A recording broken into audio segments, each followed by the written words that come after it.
저는 남편과 결혼할 때 둘이서 하나의 세상을 만드는 줄 알았습니다. 시간이 지나고 보니 저는 그저 남편이라는 사람이 설계한 성의 관리인에 불과했다는 생각이 들더라고요. 제가 그 성의 주인인 줄 알고 매일 쓸고 닦고 정성을 쏟아 부었던 것 같습니다. 남편은 가정적인 척, 저에게만 헌신적인 척 했지만 사실 그 성의 지하실에는 제가 결코 알아서는 안 될 추악한 진실이 숨어 있는 것도 모른 채 말이죠. 지금부터 두 얼굴의 제 남편에 관한 이야기를 하려 합니다. 제 남편이었던 장민석은 누가 봐도 참 괜찮은 남자였습니다. 부모님께도 잘하는 효자이자 다정한 남편이었죠. 연애 때부터 결혼해서까지 큰 소리 내는 것도 거의 본 적이 없어서 싸움도 없었습니다. 그 흔한 담배도 하지 않았어요. 술도 거의 안 했지만 회식 같은 때에는 한 잔씩 하는 것 같고요. 남편은 소위 말하는 집돌이였습니다. 주변에다 얘기했더니 연애 때는 밖으로 도는 사람이 재밌지만 결혼할 땐 집돌이랑 하는 게 좋다더군요. 저도 동의했습니다. 친구 좋아하고 술 좋아하면서 밖으로 도는 것보다 가정적이고 집에 있는 게 남편감으로는 낫지 않을까 싶었거든요. 하지만 남편은 집돌이여도 너무 집돌이더라고요. 저는 남편에게 하다못해 운동이라도 하는 게 어떻겠느냐고 제안을 했습니다.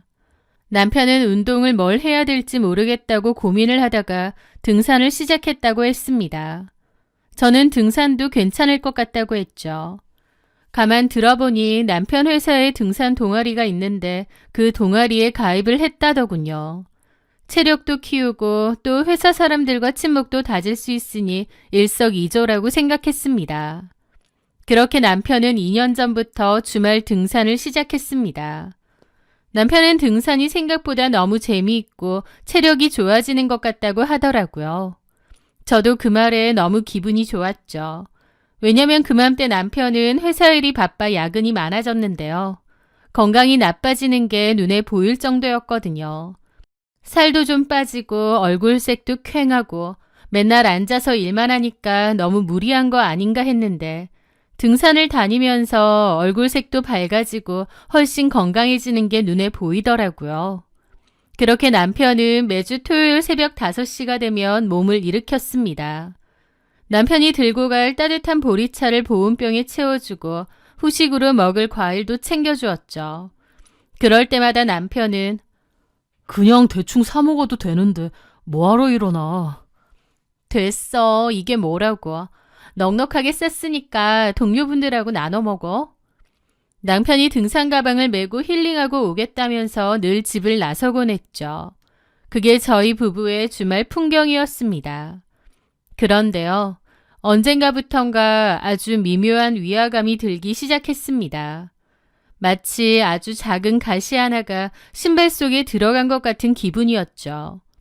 어떤 본능적인 불안함이었던 것 같기도 한데 그때는 애써 그런 감정을 무시했습니다. 그러던 어느 날이었어요. 그날은 남편이 북한산에 간다던 토요일이었습니다.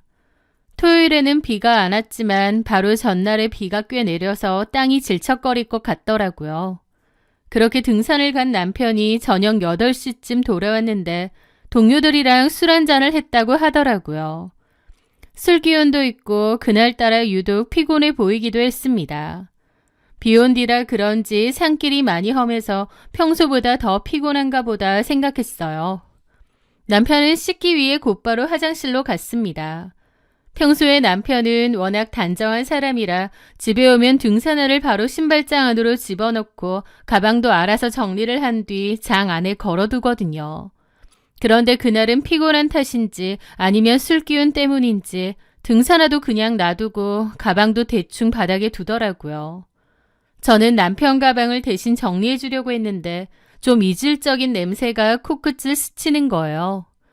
등산을 가면 을에 날 것 같은 산 특유의 흙냄새와 풀냄새, 남편의 땀냄새 같은 게 아니라 뭔가 인공적인 향기가 났다고 할까요? 저렴한 방향제 냄새 같기도 하고 섬유 탈취제 냄새 같기도 했고요. 제가 코가 좀 예민한 편인데 묘하게 이질적인 냄새를 느꼈던 거죠. 그런데 더 이상한 건 남편의 등산화였습니다. 비 온 뒤에 산행을 했다면 틈새마다 진흙이 잔뜩 박혀 있어야 되는데 남편의 신발 밑창은 비교적 깨끗했어요. 약간의 흙 정도는 있지만 비 온 다음 날 산행을 한 사람의 신발 같지가 않았죠. 뭔가 이상하더라고요. 직감적으로 남편이 산을 안 갔다 온 게 아닌가 싶은 겁니다. 남편은 잠시 후 씻고 나왔고 제가 물어봤죠. 자기야, 오늘 북한산 갔다 온 거 맞아? 왜? 근데 신발이 왜 이렇게 깨끗해? 저는 웃으면서 가볍게 물어봤습니다. 그런데 그 순간 남편은 당황한 얼굴이 되더라고요. 그냥 가볍게 물었는데 남편이 너무 당황한 얼굴이 되니 그게 더 이상하게 느껴졌죠. 실은 그게 입구까지 갔는데 직원이 입산을 통제하더라고. 어제 비가 너무 많이 와서 위험하다고. 그래서 그냥 동호회 사람들이랑 산 밑에만 좀 걷다가 백숙 먹고 술 한잔하고 그러고 온 거야. 라는 거예요. 좀 의아하더라고요. 그러면 그렇다고 말하면 되지 왜 저한텐 산을 갔다 왔다고 하는지. 하지만 구구절절 말하기 피곤하고 귀찮아서 그랬나 보다 생각하고 말았습니다. 아, 그랬구나. 그래 잘했네. 바닥 질척거릴 텐데 괜히 올라가면 위험할 수도 있고. 그래도 자기가 싸준 과일은 식당에서 나눠 먹었어. 다들 맛있다더라. 남편은 그렇게 말하면서 제 손에 들고 있던 가방을 도로 들고 가더라고요. 자기가 정리한다면서요. 남편의 대답은 막힘이 없었지만 제 심장 한구석에서는 정체 모를 불안이 싹트기 시작했습니다. 그날 밤 남편이 깊이 잠든 것을 확인하고 저는 거실로 나왔어요. 뭔가 확인을 해야 될 것 같은 기분이 들었거든요. 그래서 남편이 세탁실에 벗어둔 등산복 바지 주머니도 확인하고 바람막이 주머니도 확인했습니다. 그리고 남편이 치워둔 등산 가방도 뒤져보게 되었죠. 그런데 주머니 깊숙한 곳에서 무언가가 걸리는 겁니다. 이게 뭐지 싶어 꺼내보니 황당하게도 그것은 콘돔이었습니다. 손바닥 위에 놓인 그걸 보는 순간 심장이 쿵쾅거리기 시작하더라고요. 이게 왜 있지? 이걸 왜 들고 다니지? 등산 가방에 이게 있을 이유가 뭐지? 머릿속에는 여러 가지 생각들이 가득 찼죠.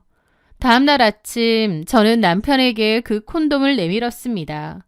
남편은 의아한 얼굴로 저를 보더라고요. 이거 당신 등산 가방에서 나왔어. 설명해봐. 남편은 처음에는 좀 당황한 듯 했지만 이내 특유의 능청스러운 웃음을 지으며 제 손에 든 것을 뺏어갔습니다. 아, 이거?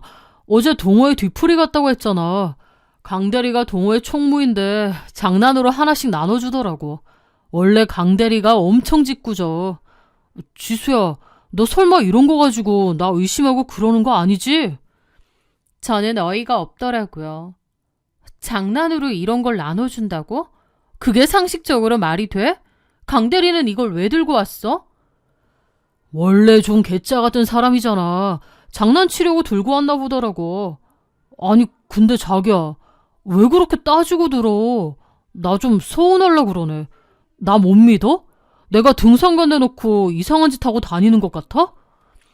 라면서 잔뜩 억울한 표정으로 따지는 겁니다. 그게 아니라 등산 가방에서 이런 게 나왔으니까 당연히 좀 이상하잖아. 아, 됐다. 이럴 거면 나 산 안 다닐게. 됐지? 나 이런 오해받으면서 꾸역꾸역 등산 다닐 생각 없어. 내가 더 이상 등산 안 가면 해결된 문제네. 그치? 라면서 오히려 화를 내며 안방으로 들어가 버리는 겁니다. 저는 어이가 없어서 할 말을 잃었습니다. 해명을 하면 될 걸 왜 자기가 더 화를 내나요? 그 일 이후로 남편과 저는 냉전 상태가 되었습니다. 남편이 제가 오해를 했기 때문에 자기가 더 서운하고 섭섭하다는 식으로 나오는데 처음엔 남편의 행동이 벙쪘거든요. 그런데 시간이 지나다 보니 내가 오해를 했나 싶더라고요. 왜냐면 만약 이 모든 게 다 오해라면 남편 입장에선 너무 억울하고 섭섭할 것 같았죠. 그래서 남편에게 말했습니다. 자기야, 우리 얘기 좀 하자. 무슨 얘기? 계속 이렇게 퉁명스럽게 지낼 거 아니잖아. 나는 너무 섭섭해서 그래. 내가 밖에서 그런 짓이나 할 인간으로 보여? 아니, 등산 가방에서 그런 게 나왔는데 어떤 마누라가 그냥 넘어가겠어. 그렇긴 한데 자기는 나를 믿어줘야지. 자기가 나를 못 믿으면 누가 날 믿어줘. 알겠어. 이제 믿을게. 그런 걸로 의심하지 마. 나 그런 거에 있어서 철저한 사람이야. 알잖아. 알았다니까. 이제 그만 화해하자. 그렇게 남편과 저는 풀었습니다. 제 마음 한구석엔 여전히 찜찜함이 좀 있긴 했지만 애써 넘어갔죠. 그런데 얼마 뒤의 일이었습니다. 남편은 그날도 등산을 갔었죠. 그런데 오후쯤에 동서지간인 형님께서 전화가 왔어요. 예, 형님. 동서, 지금 백화점이지? 백화점요? 아닌데요. 아니라고? 이상하네. 왜 그러세요? 내가 백화점인데 좀 전에 주차장에서 도련님을 봤거든. 아는 체는 못했어. 바로 차 타고 가길래. 근데 옆자리에 누가 앉아있길래 당연히 동선 줄 알았지. 라는데 너무 황당하더라고요. 저 아니에요, 형님. 누군지 보셨어요? 조수석 쪽은 제대로 못 봤어. 누가 앉아있긴 하더라고. 그럼 누구지? 그래서 저는 황급히 말했습니다. 저기 형님, 일단 아주버님한텐 말씀하지 마세요. 제가 물어볼게요. 괜히 아주버님에게 말하면 남편 귀에도 들어갈 것 같았거든요.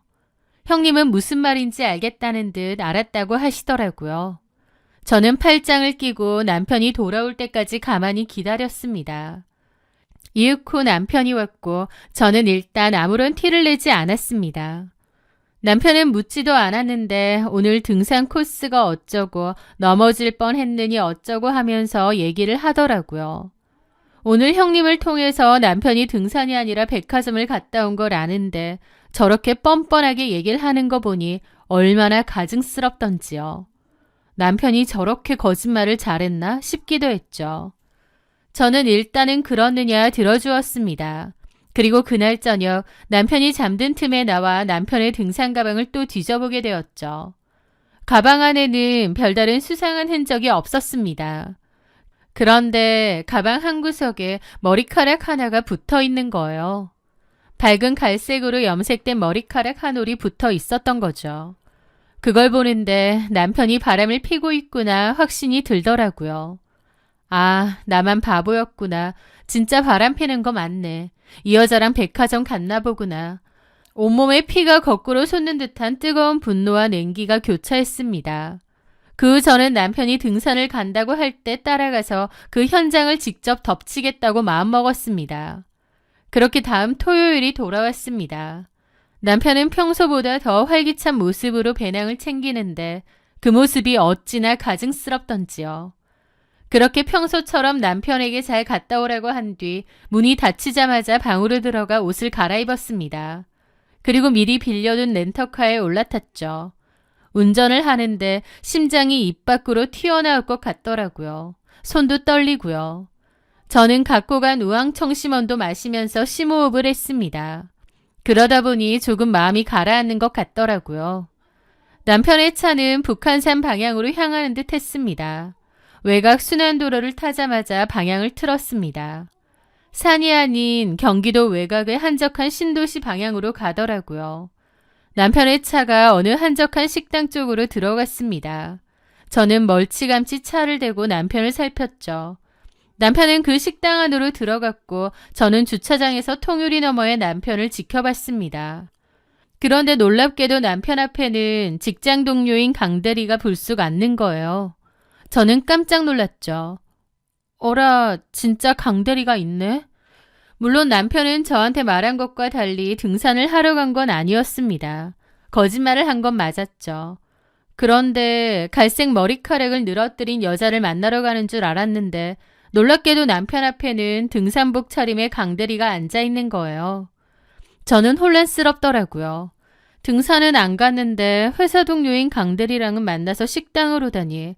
혹시 등산 모임이 갑자기 취소가 되어서 강대리랑 식사나 하고 집으로 가자고 한 걸까? 내가 다 오해한 걸까?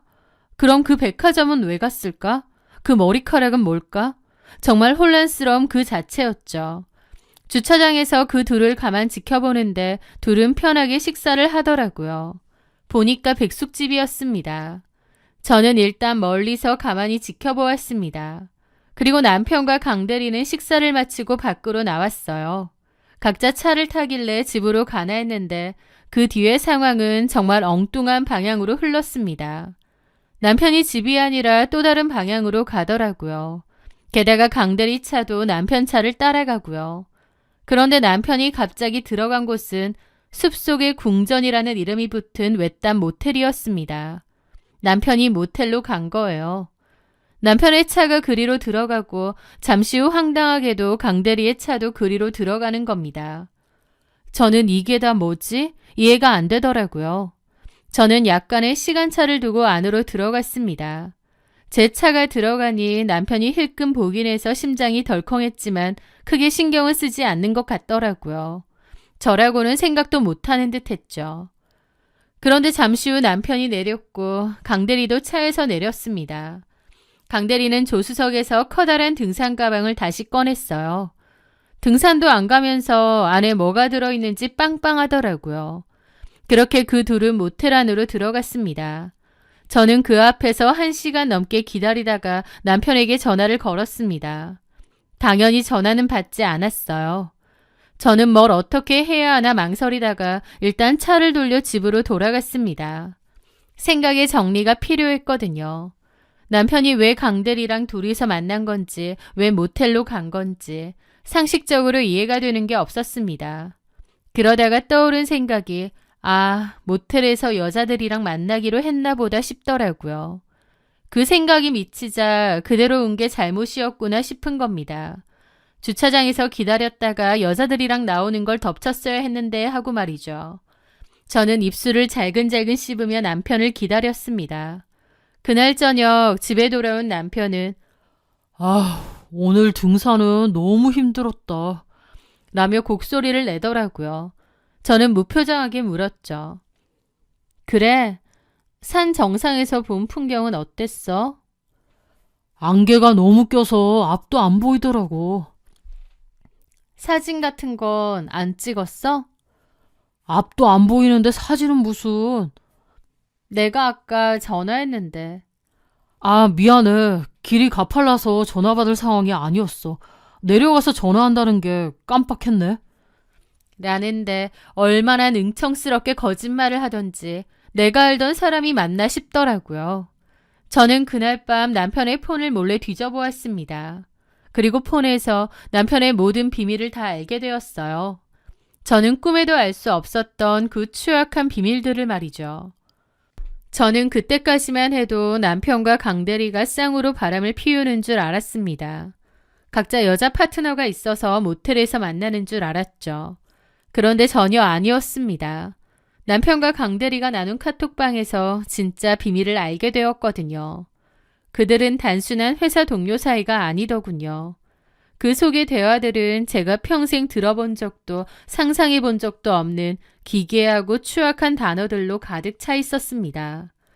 그들은 회사에서는 서로를 회사 직함으로 불렀지만 사적으로 카톡을 할 때는 자기라고 부르더군요. 게다가 새로 산 여자 옷과 가발 사진까지 주고받으며 기대가 되느니 토요일이 기다려지느니 그런 얘기를 주고받았습니다. 제가 등산 가방에서 발견했던 밝은 갈색 머리카락. 저는 그게 남편과 만나는 상간녀의 흔적인 줄로만 알았습니다. 그런데 그 머리카락은 남편이 강대리와 모텔에 가서 썼던 갈색 가발에서 빠진 것이었습니다. 강대리가 들고 가던 가방 속에 빵빵하게 들어있던 것은 등산 장비가 아니라 여장을 위한 옷가지와 화장품들이었나 보더라고요. 남편도 여장을 즐기고 강대리도 여장을 즐기는지 서로 사진까지 주고받고요. 한마디로 두 사람은 성적 취향이 맞는 잠자리 파트너들이었던 겁니다.